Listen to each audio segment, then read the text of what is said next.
Good afternoon. My name is Carl Foltz, and do we want to start off with the title slide, Bob? Yeah, can you guys pop the slides up? Slide? Are they up? Yeah, they're up. All right. Oh, there they go. Okay. So anyway, yeah, start over.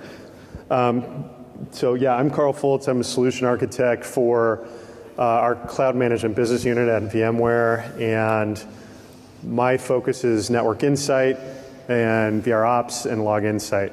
And so today, we're going to talk to you about vRops and log insight, of course, and sorry, John. Yeah.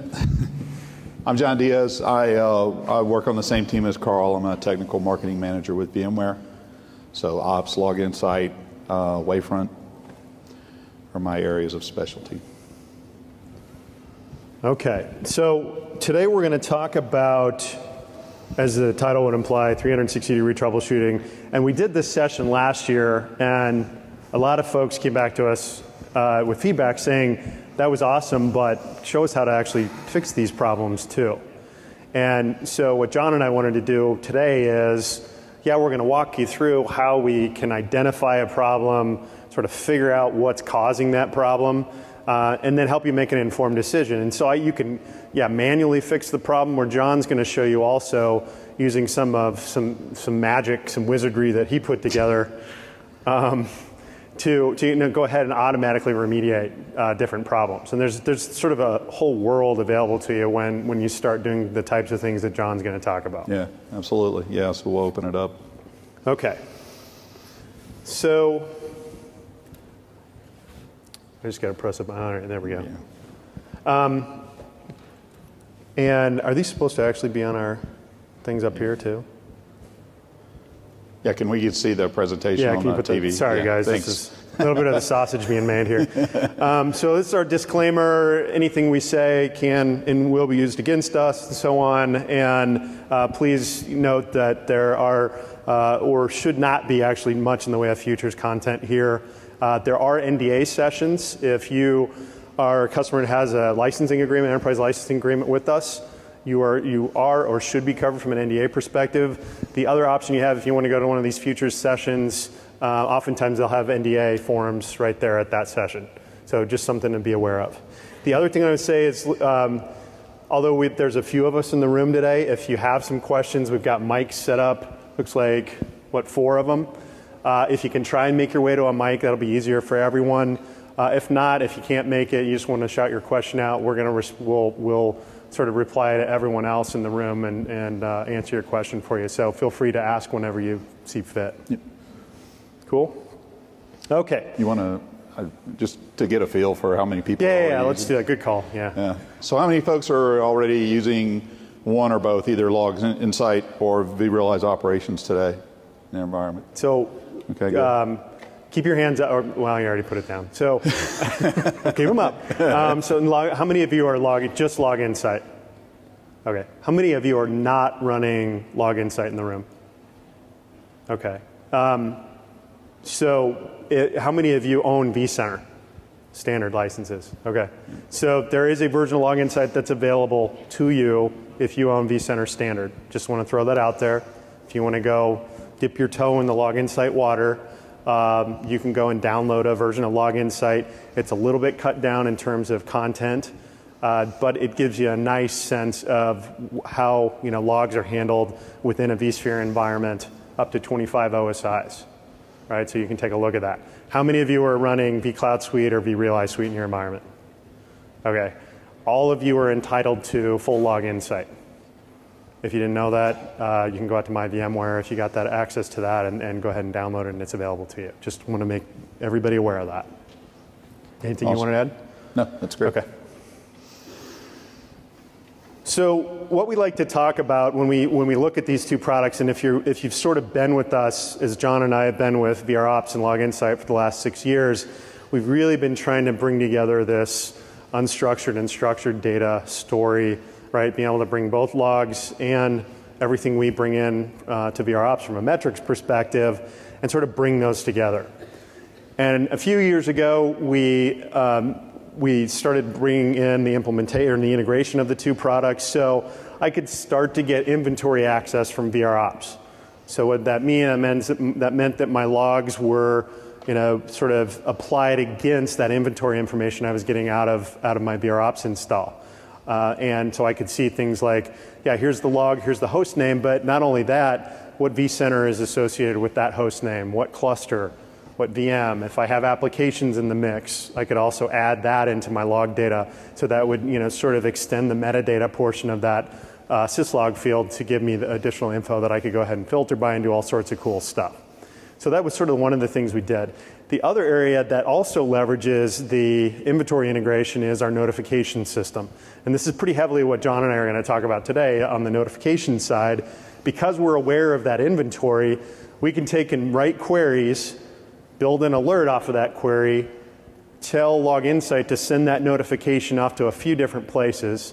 I can send them all three if I want, but I can send it off to an email server. I can send it off via webhooks, and I can also send it into VROps directly. And that inventory integration, particularly for the VROps integration, is going to match up that host name. And the really cool thing is, if you haven't ever seen this, it's going to take that notification and add it directly to that object within VROps. So I go to that object, hey, there's my logs. Right, so that's been there for a few years. Now, the new thing that we've added in the last few releases is we're now embedding Log Insight into VROps. How many of you are using that today? Okay, a handful. All right. So what this does is it leverages the integration work we've already done. I set it up on the Log Insight side. I set it up on the VROps side. It really takes minutes. Really what I'm doing is I'm plugging in FQDNs on either side. It leverages our, if we're using our clusters, a Log Insight cluster, it leverages our VIP to go ahead and spread that load across Log Insight in terms of the integration. And as a result, I can get things like this embedded Log Insight view. So when I'm at that home page, when I click home in VROps, I'm going to see Log Insight here, and you can see that it's a full Log Insight experience that's available to us. I'm taken directly into interactive analytics, don't have any filters implied, it's just a general look at my logs. Now, sort of the next level, there we go, I also have available to me within my dashboards. So how many of you looked at the new dashboard setup in VROps 6.6 and beyond? So you can see that we've added that into the product setup. So when if I look at that getting started dashboard and I pick, okay, I want to troubleshoot using logs, that's one of the options that's available to me. When I select that, you can see I'm brought directly to the dashboards portions of Log Insight, specifically to the general problems widget and dashboard set. And you can see, again, it's a full Log Insight experience. And then the final area, and this is really sort of my favorite area, there we go, this button's fighting me, is the ability to actually look at logs in context when I go to an object. So I see a problem on my object, whatever it might be, high CPU, memory's out of whack, something's going on from a service perspective. I want to also go and look at the logs because you know what, I've got a Log Insight agent or I'm just collecting a syslog feed from that device, whatever it might be, and I want to see that in context when I'm trying to figure out what the problem is. So this logs tab has been added. When I select object, we can see it there just to the right of summary. And it's a great way to go get some sense of what's been going on over the past hour. Now, because it's the full Log Insight experience, I can go ahead and expand it out really within reason, as far into the past as I'd like to get some sense of what's going on. So with that in mind, it gives us a great ability to really kind of make an informed decision when there's something going on, like I have a condition that's causing high CPU. I want to go and look at the logs and figure out, hey, what's really sort of at the root of this if it's not present in my metrics.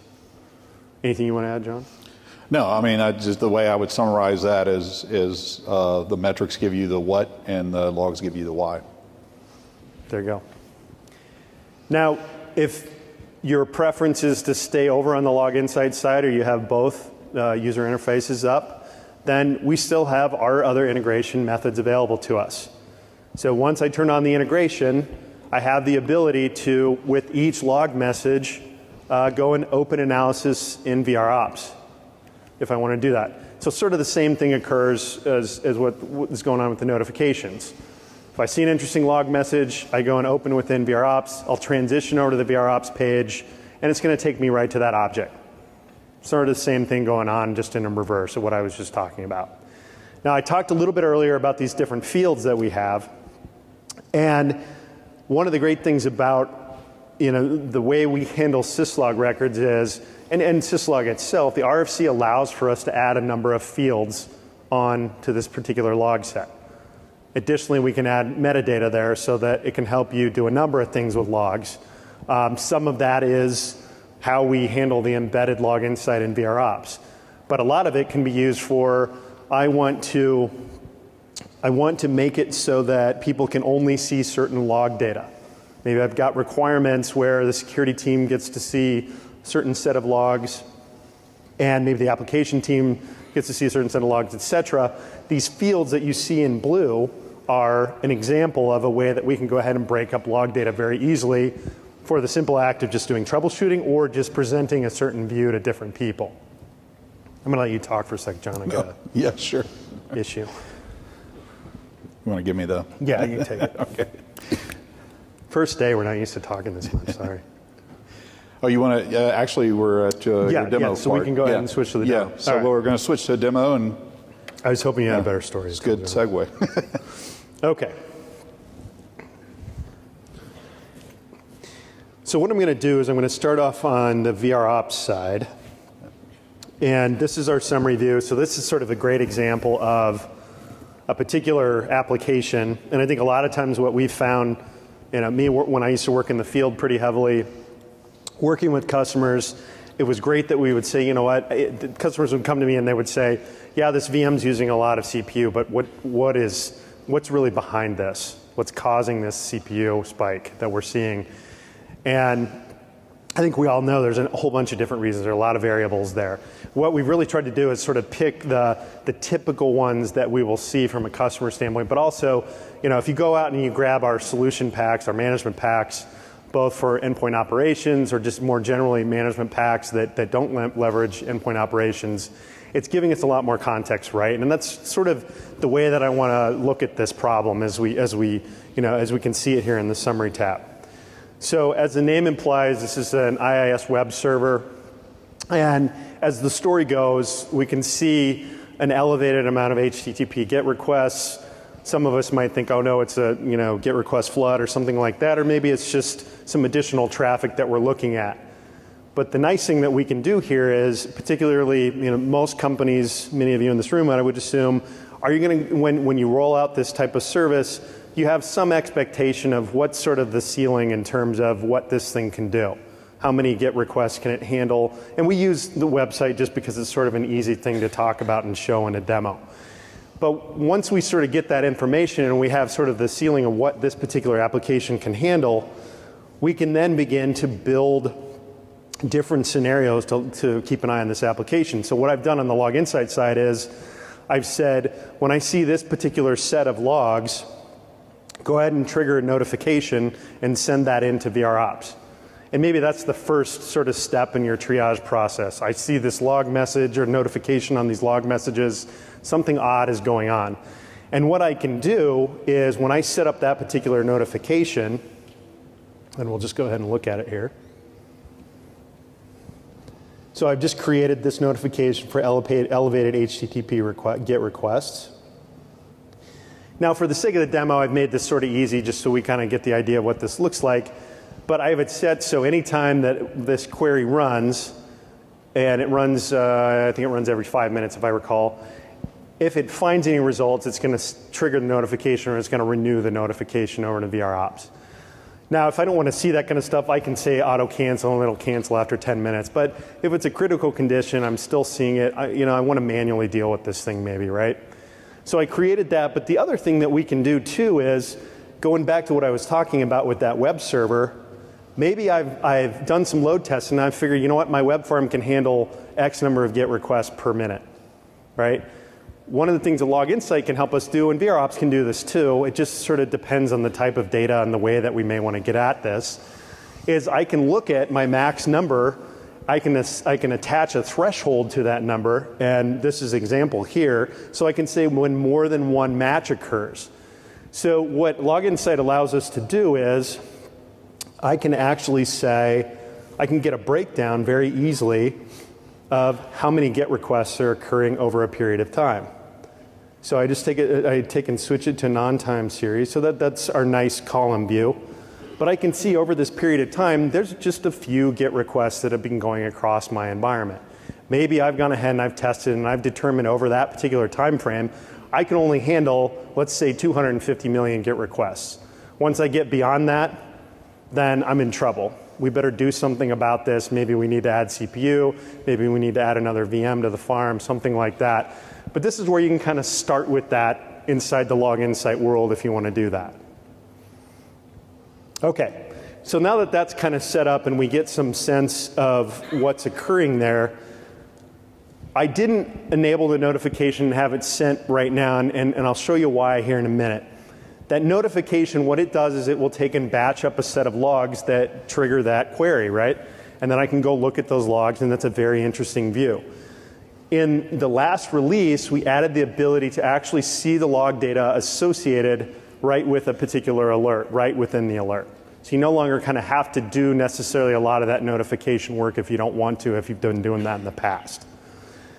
So what I did here is I created, I do have my notification there, but we won't talk about that. But I created another alert, and what I've done is I'm using the endpoint operations agent on my IIS box, and I've told it when the W3WP process gets to X amount of CPU, go ahead and trigger this alert. Now I already know just by looking at this VM that there's something going on here. We're over 102% of our configured resource in terms of CPU utilization, and that's been going on for quite some time based on our look here at our Spark line. So I really kind of want to get to the bottom of what might be going on here. I already know that it's related to our W3WP process. We can go ahead and take a look at the logs, as I mentioned, and it's going to come up in our environment. And we'll see over the last, so that's like a 4-hour range, actually 6-hour range. And what I've done is this actually goes to event types. So event types is this great capability in Log Insight. Think of it as our deduplication capability in Log Insight. If I have a whole bunch of logs that are really, frankly, the same thing, and honestly is a lot of noise, I want to go ahead and make sure I'm taking a look at event types, because that's going to give me a sense of maybe the severity of the problem, but at the very least, it helps me sort of cull out a lot of those useless logs, that useless noise that I'm seeing. So I can see here that the bulk of my logs over that period of time are these GET request logs. And the way that these are showing up is I've got the Log Insight agent on the IIS box. I have it set up to go through and parse the logs from the IIS log directory, and that's what we're seeing here. What's being pulled from that text file, or the series of text files that are in that folder structure. So it gives us all sorts of information around our source, our destination, and one of the things that we might note, particularly the more paranoid among us, we might look at this and we might say, a lot of this traffic's coming from just a few sources. Is this a denial of service attack? What's going on here? And by the way, these are all internal addresses. So did some system in my environment get owned, or a series of them, that sort of thing. This is the kind of detail that Log Insight can uncover. Whereas if I would have looked at it in VROps, yes, I could have seen some of this information, but I may have immediately acted on that and said, okay, let's just give it extra CPU and then be done, move on to something else. With this info, I can now say, hey, you know what, we're seeing a lot of traffic here to this particular website, and it's coming from internal addresses, or maybe it isn't. Let's say it's just whatever. We're seeing a lot of traffic coming against this website. But in this case, we've got some pretty good information. Should I take that to my security team? Should I take that to my application owners and say, what's going on, guys? Are you seeing this too on your various, very specific tools? And it might come back, yeah, we're doing some load testing, that's cool. Or, no, oh no, we got a problem. Some systems got owned in our environment and it's just killing our website. Right? Or even the third scenario where I don't have enough resources, maybe it's a product launch, or you're a retailer and it's Black Friday, something like that. this is an easy, quick way to tell, hey, am I hitting my capacity, right? Okay. So once we've kind of made that decision, and I think we have a pretty good idea what's going on. Maybe security comes back and says, no, it's legit. We're doing some product testing. It's going to be happening. And sorry, we didn't tell you, which that never happens, I know. You can make a decision, okay, maybe we can go ahead and add some CPU. So what I've done with this alert, and this is something that's very simple to do within the product, is I've added one of our actions. Now that I'm comfortable doing this, I can go ahead and run this action to add CPU. And we can see here, based on the trends that we're seeing with this VM, VROps is recommending that we actually add 3 additional CPUs. So we currently have 2. It's recommending that we add 3. And that's interesting, and I like that. That's cool that we could go ahead and do that. And I could say, go ahead and power it off if I don't allow hot add in my environment.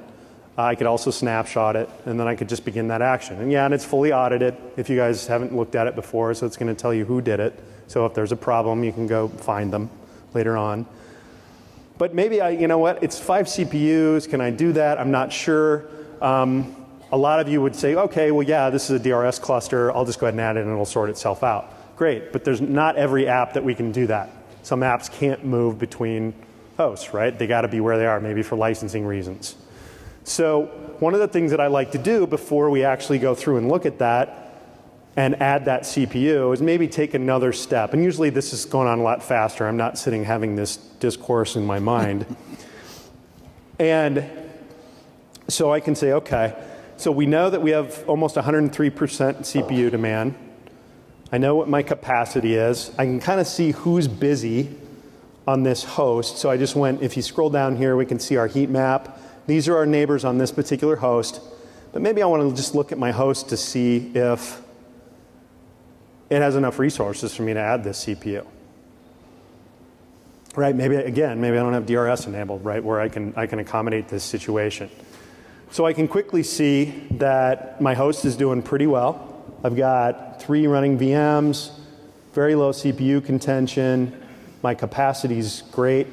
43% used my configured resource. So this is probably a pretty good candidate to go ahead and add CPU to, right? So knowing that, we can just go right back to my VM. And I can go ahead and add the CPU. Now I'm not going to add the CPU here, but it's something that I could do. And it would, since we don't have hot add in this environment, I'd add the CPU via, and then there's a Python call that's made into vCenter, adds the CPU, reboots the box, actually adds it during the reboot process. Sorry, John. And John he's a stickler about that stuff. And when it comes back up, we've got our CPU. After about 5 minutes, VROps is going to reflect the changes that you want to see in the environment. And the great thing is later on, I can take that away too, if I need to do that, right? So a lot of you may be saying, okay, well, why can't we just automate this? And the answer completely is we can automate it.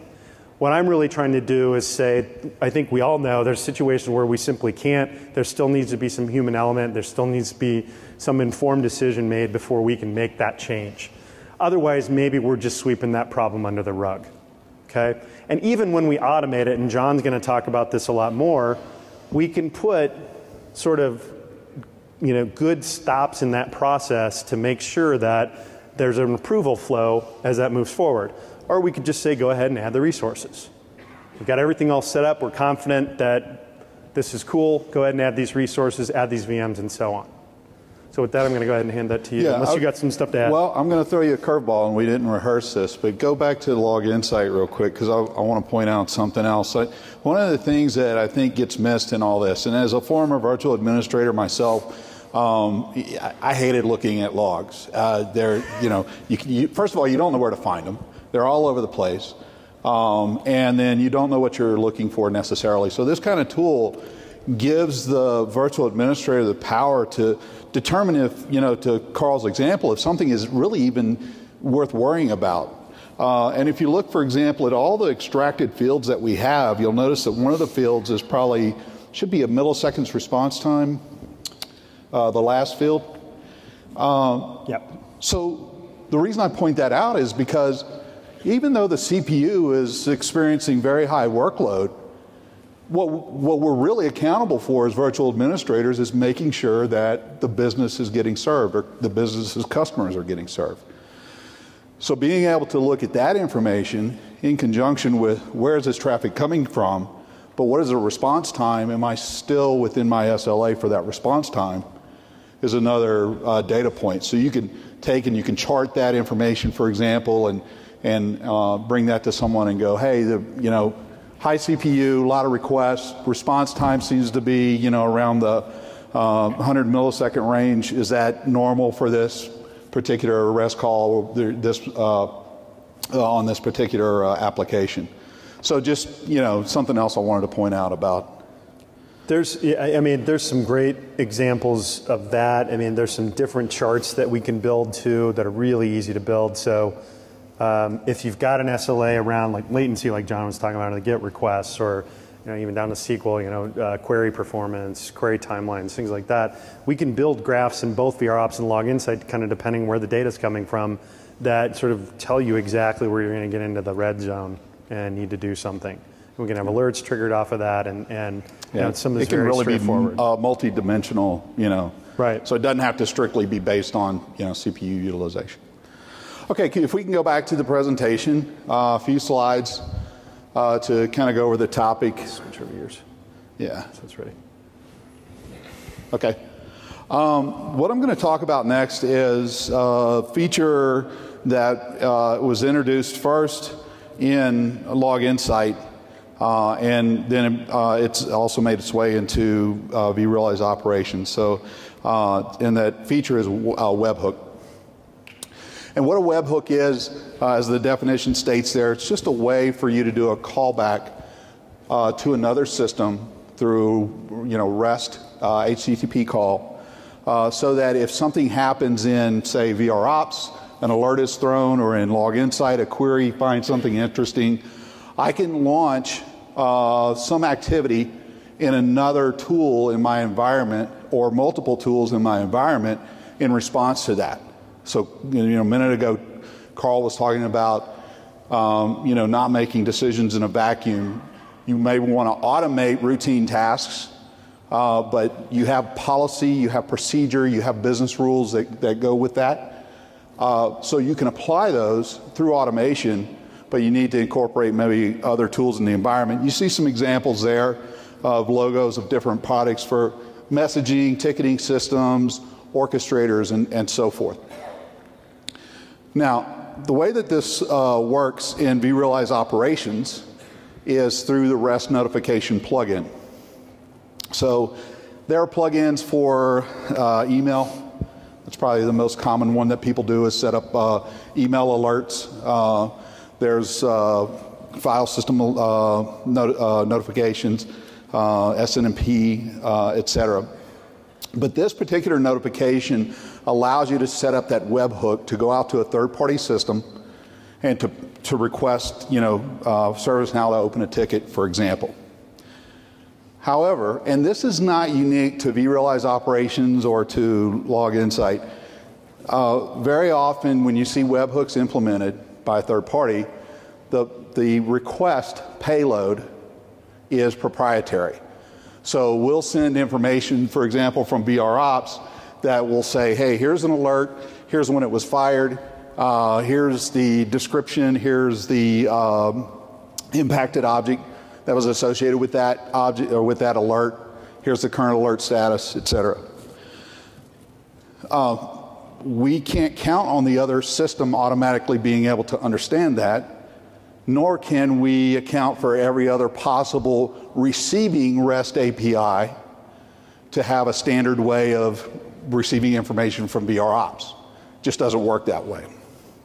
So you need a component between the webhook and the receiving end to do the translation and prepare the request for the receiving system, say ServiceNow. And that is where the Webhook Shims comes in. And Webhook Shims for vROps and for Log Insight is an open source project It allows you to integrate. There are several examples that allow you to integrate with all of the sample endpoints that we have here, and that number continues to grow as people contribute to that project. But it basically takes that proprietary payload from vRealize operations or from Log Insight, converts it into the payload that is understood by the receiving system, and then fires the alert. Does any error handling associated with that? I can't get a hold of the endpoint, logs the activity and so forth. If you want more, if you want to go check this out, you can go to GitHub, to the repository there. There's a README page that comes up, tells you exactly how to install it. It's written in Python. You don't have to know anything about coding or Python to use it. The sample workflows that are in there are already built. All you have to do is put some credential information about the endpoint that you're pointing to, as I'll show you in the demo. And we also have this in a container as well, so you can just do a Docker run, pull the container down, and run the shims in a container. Now, one of the endpoints that we have is to our own vRealize orchestrator. And the reason I call this out separately is because this allows you to add some of the business rules or logic that Carl was talking about earlier. A lot of times if I have an alert and I want to automate the response, I may want to do several things. And I may want to do several things depending on the alert condition, the impacted object, and so forth.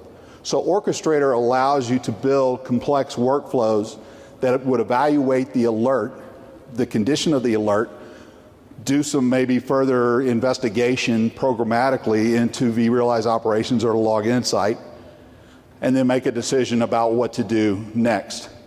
Now, typically for this kind of thing, I wouldn't recommend trying to boil the ocean.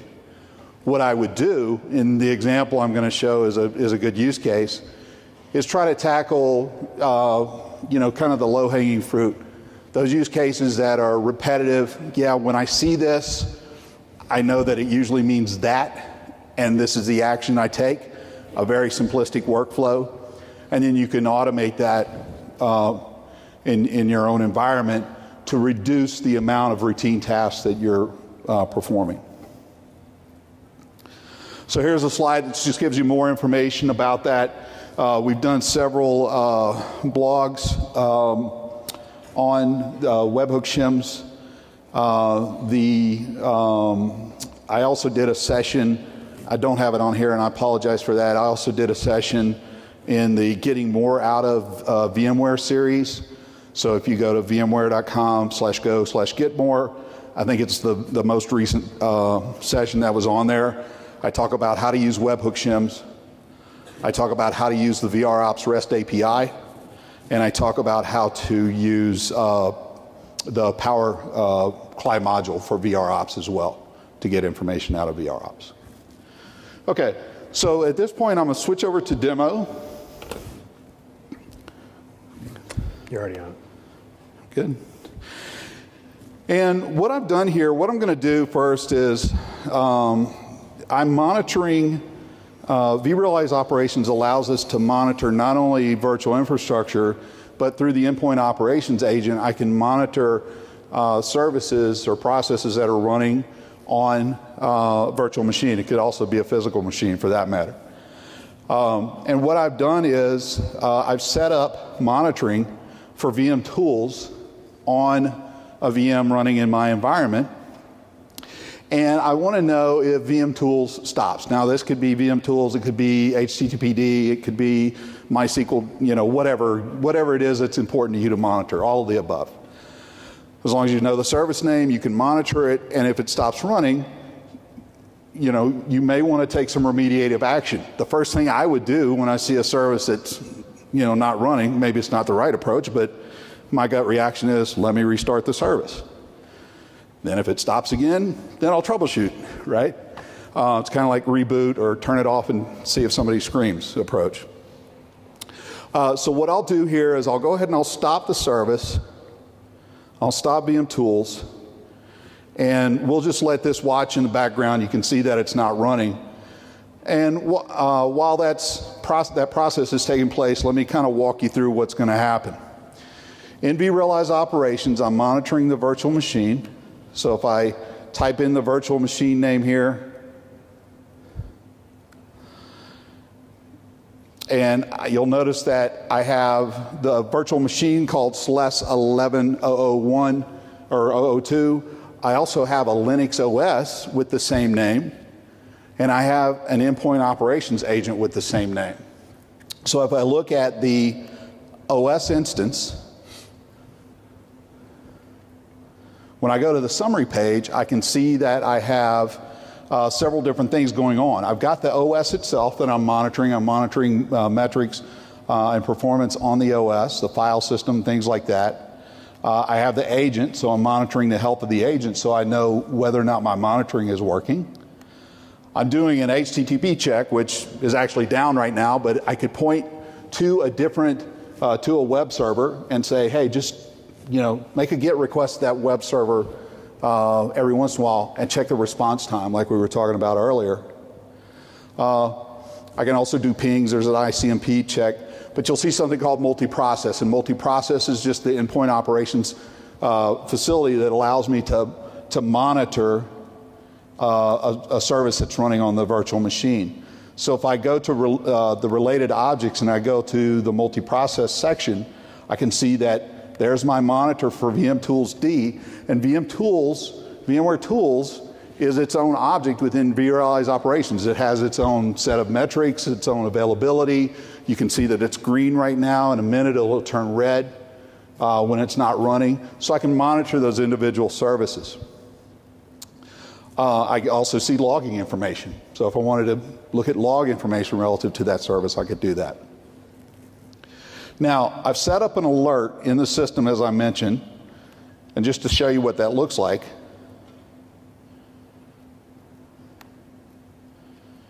I'm going to first go to the notification settings. So I've got two notifications that I've created.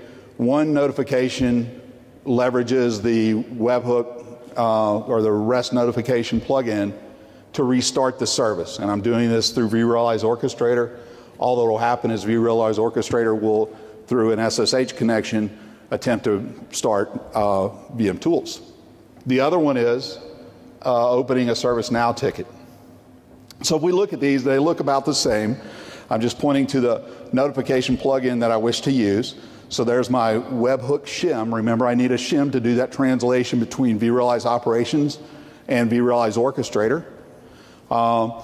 And then I set up my filtering criteria. So when VMtools D triggers the alert, and you can see I've created my own special alert there, Tools is not running, then it will fire off a request through the Webhook feature to start the workflow. Same thing for open a ServiceNow ticket. I'm just using a different REST notification plugin. Now, what do those look like? If I go to Administration and I go to Management and Outbound Settings, I can see my plugin instances that I've created.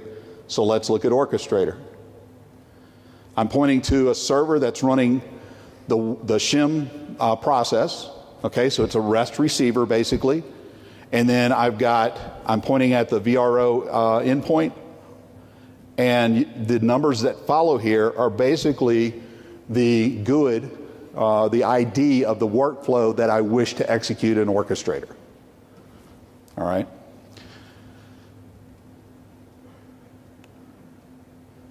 So Orchestrator, just to show you, I've created a workflow here that's called Restart Service from Alert. You can see this is the ID that I'm using. And the schema is fairly simple. All I'm sending to Orchestrator is the alert ID. And in my workflow, I'm saying, okay, get the alert ID, look up the impacted resource for that alert, which would be the VMtools, because that's what I'm alerting on. find the parent resource, which would be the OS that vMtools is running on, and then once I have that, execute an SSH session on that parent resource, on that OS, to restart vMtools. Very simple, straightforward workflow. On the other hand, with the ServiceNow shim, or plugin instance, I'm hitting my same shim REST receiver, my Webhook Shim REST receiver, and I'm simply saying, go out to the endpoint ServiceNow and deliver the payload of the alert. And the payload of the alert, as I mentioned, is information about the alert ID, the impacted object, the time, et cetera, et cetera, et cetera. And then it'll take that information, process it, and then open a ticket in ServiceNow. And the difference, there is a slight difference between these two. What will actually happen in this case is that, oh, it's not here, it's actually in the alert notification. In the alert notification itself, where I have the filter set for the object and the alert definition, I'm also sending this alert out when it's a new alert, when it's canceled, or when it's updated. And what will happen in this case is not only will it open a ticket in ServiceNow, but as it goes, as vRealize Operations continues to monitor the status of vMtools and the remediation, fixes it through Orchestrator, it restarts the service. Once that object comes up green in vRealize Operations, it'll send out an update. That update will fire out through the REST notification plugin going out to the shim for ServiceNow, and we'll update the ticket. Now in my case, I'm just updating the ticket. I'm not doing anything else, but you could close the ticket. You could add notes to the ticket. You could add anything you wanted at that point. This is very simplistic, but hopefully you get the idea for the types of things that you could do.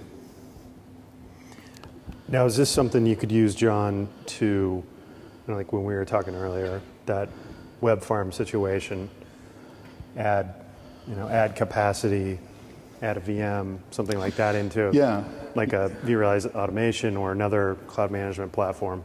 Yeah, absolutely. So that's a good use case, and we've have customers that have implemented it in that way. So let's take the situation where your web server is getting pressure. We understand our business rules behind that. We understand our SLAs, and that's why I pointed out earlier, like the milliseconds. Maybe we don't want to do anything, even though the CPU, the resources are strapped. As long as we're servicing the requests, we're going to leave it alone. But if we do see that things are slowing down, then we can add logic in there to go, yeah, the response time has exceeded this threshold. Let's go ahead and expand that. Or we can see that it's coming from, Log Insight tells us it's coming from few addresses. We know we have a denial of, or we suspect we have a denial of service attack. Maybe we pause and we inject, some human approval at that point to evaluate the situation. If it's coming from just the normal amount, the normal spread of IP addresses, it's not coming from Russia or something like that, then we'll go ahead and expand that out. So yeah, it's definitely doable. Now we can see that on the display there, vMtools is now running. So what happened was that notification went out, and you can see at 3:09 that restart service workflow was executed successfully and restarted vMtools. And then if we go out to ServiceNow,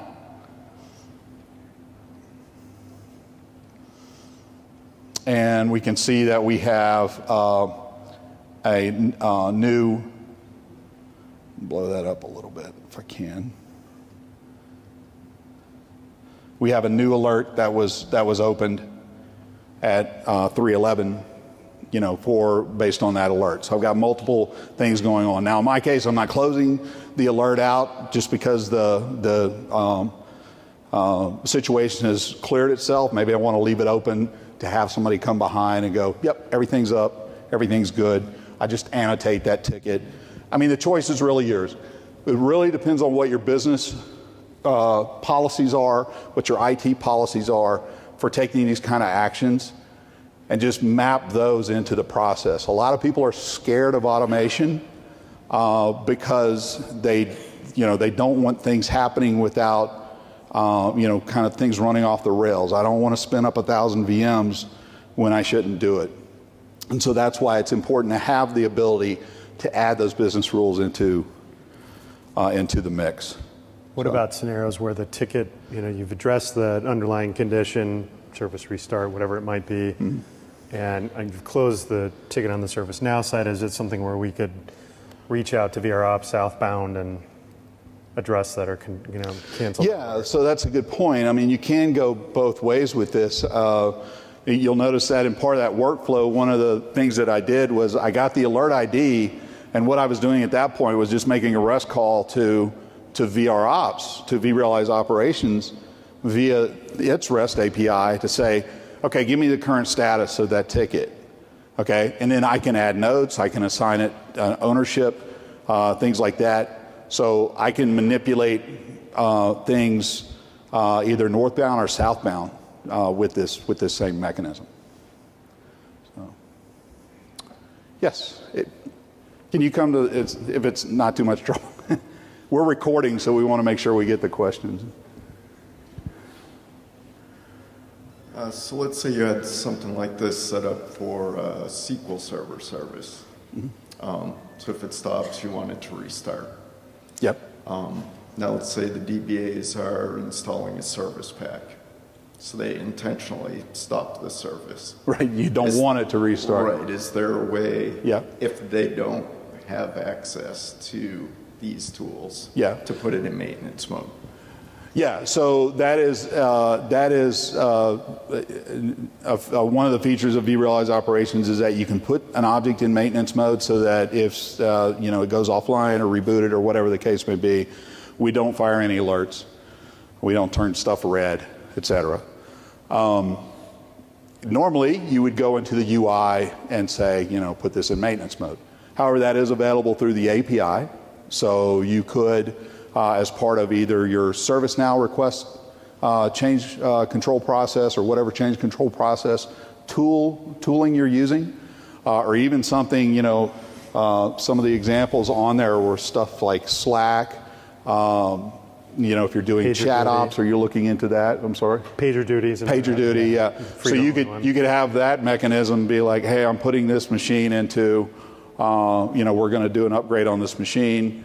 And then have that fired off as a request to vRops to go, okay, yeah, I know what the maintenance window is. I'm not going to try to restart anything at that time. That's a great question. Yeah. Hello, I have a question about tracking trends. Is there something in here that will keep track of how often an alert fires and at a certain number of them, or if you've seen so many within a certain period of time, it'll kick off a workflow? Can you do something like that?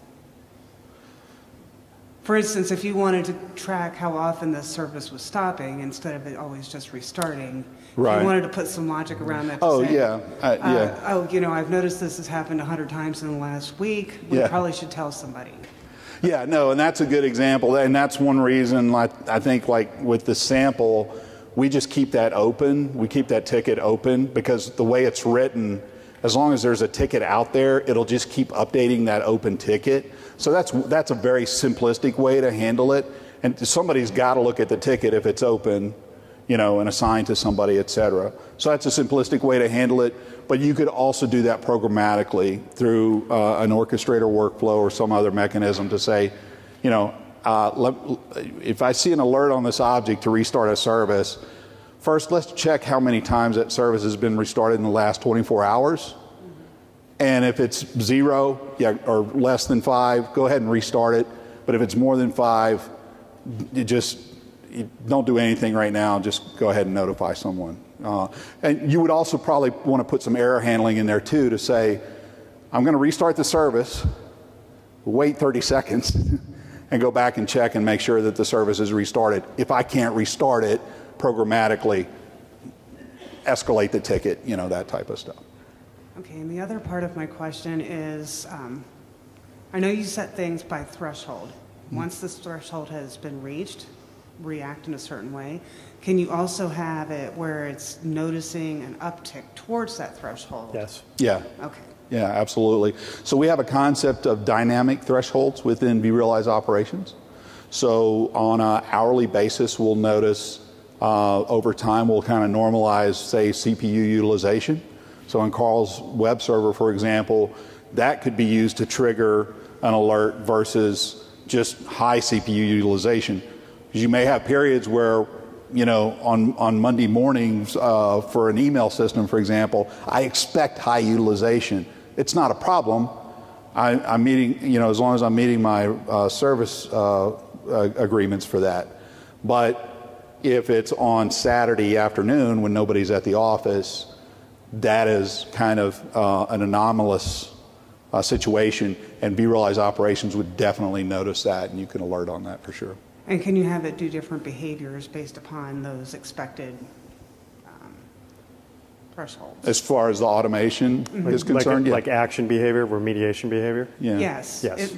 In your example, you know Monday morning you have higher utilization than you would on Saturday, so you don't necessarily want it to react the same way on Monday as you would on Saturday. Right. Yeah. And you could do the reverse too. Like, for example, you may have an application that you don't care how it behaves on the weekend or after hours. You are only concerned about business hours. That's the only time you're accountable for it. So you could do the reverse as well and say, yeah, I'm only concerned if it goes off the rails Monday through Friday, 8 to 5. Okay, thank you. Yeah. Sure.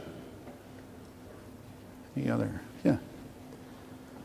If you can't make it to the, you can shout it out and we'll repeat it. We'll repeat it. My question is about reporting. Just about reporting.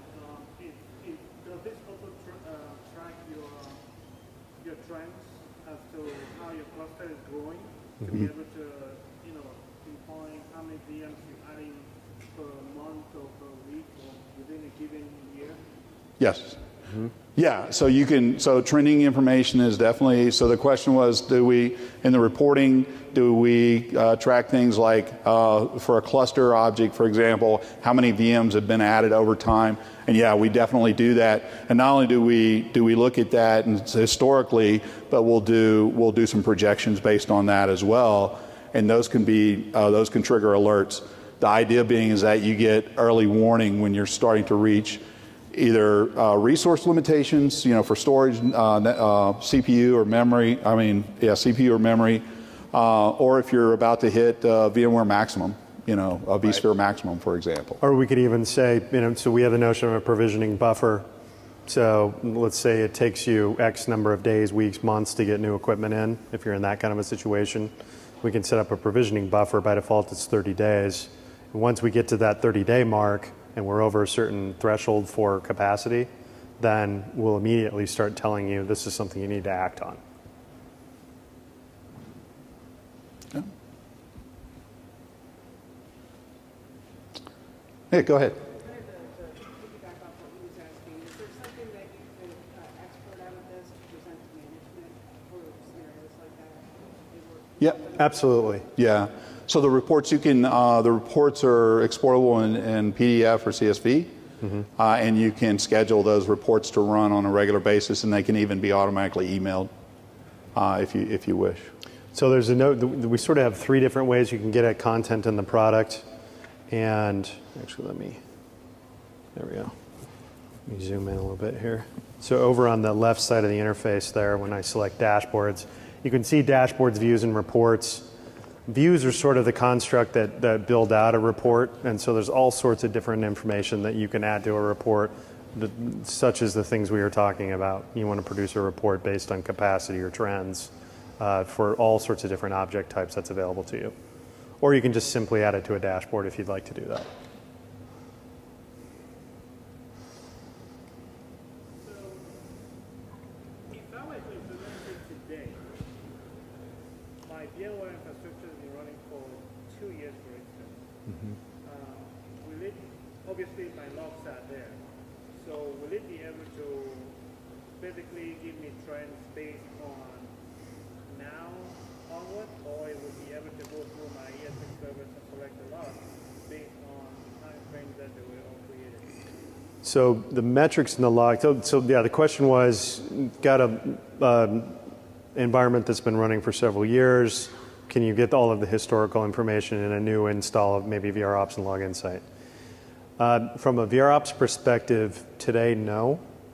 It's from the day that you would install it.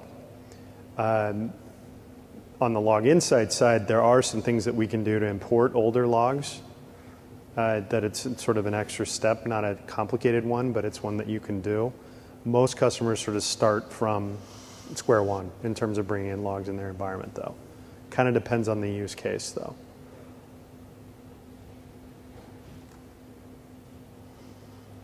I'm going to do the last few slides. Yeah, so if we could switch to the slides. Switch to the slides again, please.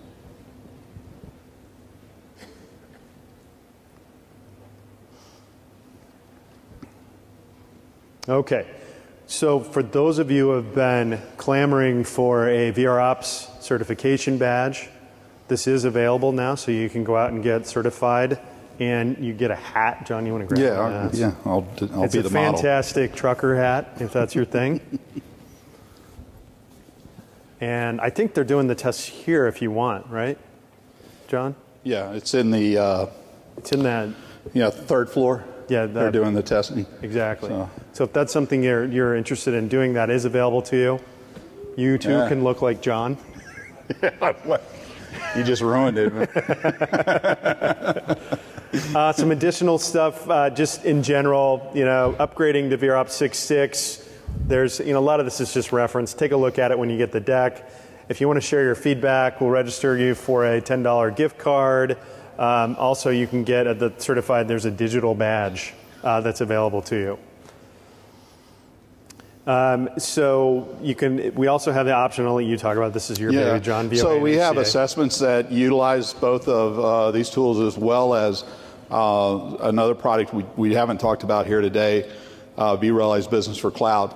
The VOA, or the vSphere Optimization Assessment, uses vRealize Operations. You can run this in your environment for a couple of weeks, and there are 3 reports you can run. One immediately to give you configuration information about your environment, and then the final report gives you information about how you're using those resources in your environment. So it points out where you can maybe reclaim capacity, maybe resize or drive efficiency in your environment.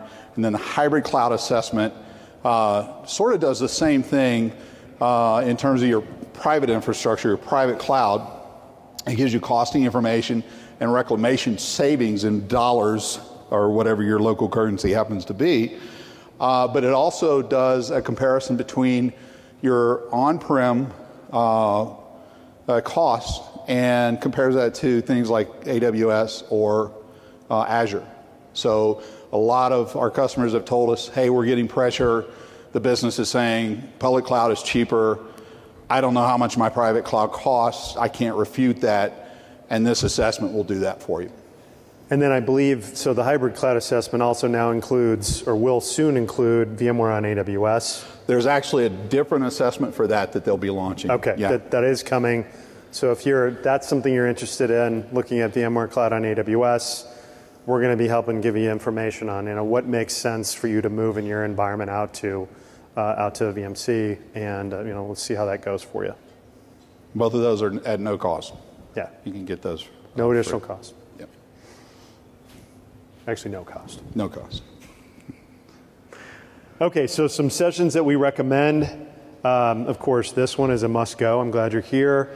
And there's another one, Operationalize Your World, here in a little bit.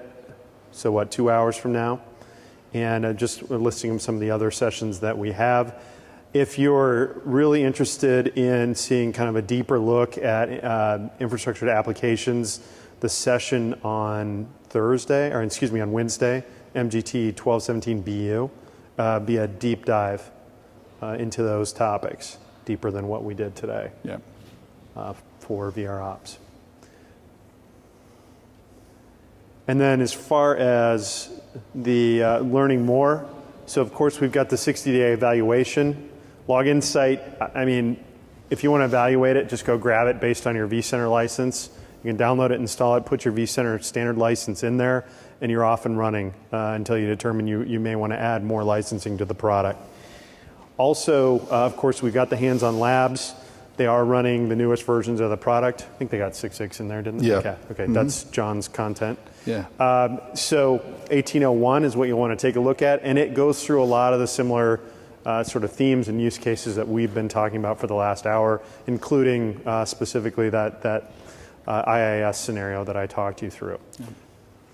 Other than that, I think that's all we've got. If anybody has any questions, we're going to be around here for just a little bit.